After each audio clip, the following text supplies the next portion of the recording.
চাঁদে অবতরণ কি সত্যি ছিল? Moon landing mystery. ১৯৬৯ সালের ২০শে জুলাই পৃথিবীর কোটি কোটি মানুষ টেলিভিশনের পর্দায় চোখ রেখে অপেক্ষা করছিল একটি ঐতিহাসিক মুহূর্তের জন্য। হঠাৎই ভেসে আসে সেই বিখ্যাত বাক্য, that's one small step for man, one giant leap for mankind. মানুষ প্রথমবারের মতো চাঁদের মাটিতে পা রাখল।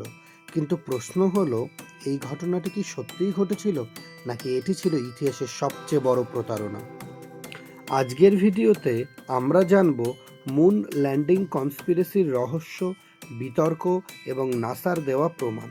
ভিডিওটি শেষ পর্যন্ত দেখুন, কারণ শেষে আমি বলবো বিজ্ঞানীরা কেন নিশ্চিত যে মানুষ সত্যিই চাঁদে গিয়েছিল। ১৯৬০-এর দশকে শুরু হয় আমেরিকা এবং সোভিয়েত ইউনিয়নের মধ্যে মহাকাশ প্রতিযোগিতা।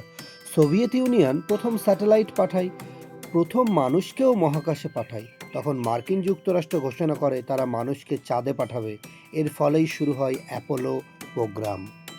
১৯৬৯ সালের অ্যাপোলো 11 মিশনে নীল আর্মস্ট্রং, বাজ অল্ড্রিন এবং মাইকেল কলিন্স যাত্রা করেন চাঁদের উদ্দেশ্যে, এবং ইতিহাস অনুযায়ী আর্মস্ট্রং ও অল্ড্রিন চাঁদের মাটিতে অবতরণ করেন। কিন্তু এরপরেই শুরু হয় সন্দেহ। প্রথম কনস্পিরেসি থিওরি বলে, পতাকা কেন উড়ছিল? চাঁদে বাতাস নেই, তাহলে ভিডিওতে আমেরিকার পতাকাকে নড়তে দেখা যায় কেন? অনেকেই বলেন এটাই প্রমাণ যে পুরো ঘটনাটি স্টুডিওতে ধারণ করা হয়েছিল। কিন্তু নাসার ব্যাখ্যা ভিন্ন।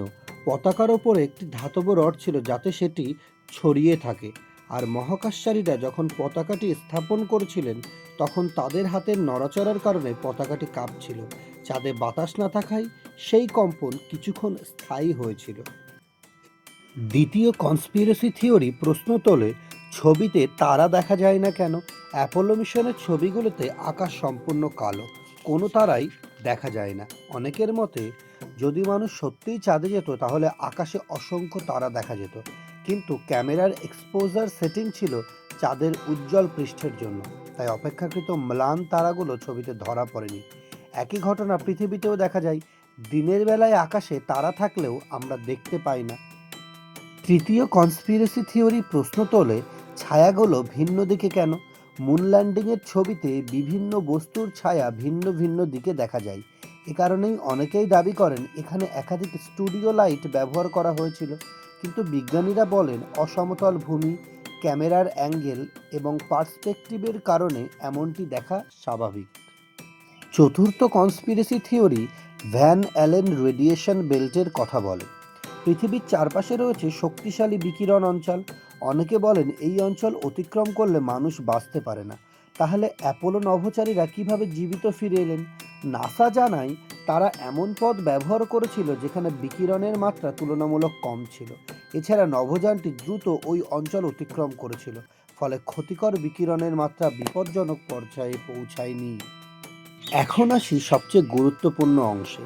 নাসা কি কি প্রমাণ দেখায়? প্রথমত, অ্যাপোলো মিশনের নভোচারীরা প্রায় ৩৮২ কেজি চন্দ্রশিলা পৃথিবীতে নিয়ে আসেন। বিশ্বের বিভিন্ন দেশের বিজ্ঞানীরা এই সব নমুনা পরীক্ষা করেছেন এবং সেগুলোর গঠন পৃথিবীর পাথরের চেয়ে ভিন্ন সে কথা স্বীকার করেছেন। দ্বিতীয়ত, চাঁদে বিশেষ রিফ্লেক্টর স্থাপন করা হয়েছিল। আজও বিজ্ঞানীরা পৃথিবী থেকে লেজার রশ্মি পাঠিয়ে সেই রিফ্লেক্টরে আঘাত করে দূরত্ব মাপেন। তৃতীয়ত, পরবর্তী সময়ে বিভিন্ন দেশের মহাকাশযান অ্যাপোলো ল্যান্ডিং সাইটের ছবি তুলেছে। সেখানে অবতরণের চিহ্ন এবং যন্ত্রপাতির অবশিষ্টাংশ দেখা গেছে। তাহলে ষড়যন্ত্র তত্ত্ব এত জনপ্রিয় কেন? কারণ মানুষ রহস্য পছন্দ করে, আর কোল্ড ওয়ারের সময় দুই পরাশক্তির প্রতিযোগিতা অনেক সন্দেহের জন্ম দিয়েছিল। এছাড়া কিছু বই, ডকুমেন্টারি এবং ইন্টারনেটের গুজব এই তত্ত্বকে আরও জনপ্রিয় করে তোলে। এবার আসি ফাইনাল কনক্লিউশনে। তাহলে কি মুন ল্যান্ডিং ভুয়ো ছিল? বৈজ্ঞানিক প্রমাণ, চন্দ্রশিলা, লেজার রিফ্লেক্টর এবং পরবর্তী মহাকাশ মিশনের তথ্য বিশ্লেষণ করলে অধিকাংশ বিজ্ঞানী ও গবেষক একমত, মানুষ সত্যিই চাঁদে গিয়েছিল। তবে মুন ল্যান্ডিং কনস্পিরেসি আজও বিশ্বের সবচেয়ে আলোচিত রহস্যগুলোর একটি। আপনার কি মনে হয়, মানুষ কি সত্যিই চাঁদে গিয়েছিল, নাকি এটি ছিল ইতিহাসের সবচেয়ে বড় প্রতারণা? কমেন্টে আপনার মতামত জানান। আর এমন রহস্যময় ও অজানা তথ্য জানতে সাবস্ক্রাইব করুন রহস্যবৃত্ত চ্যানেলটিকে।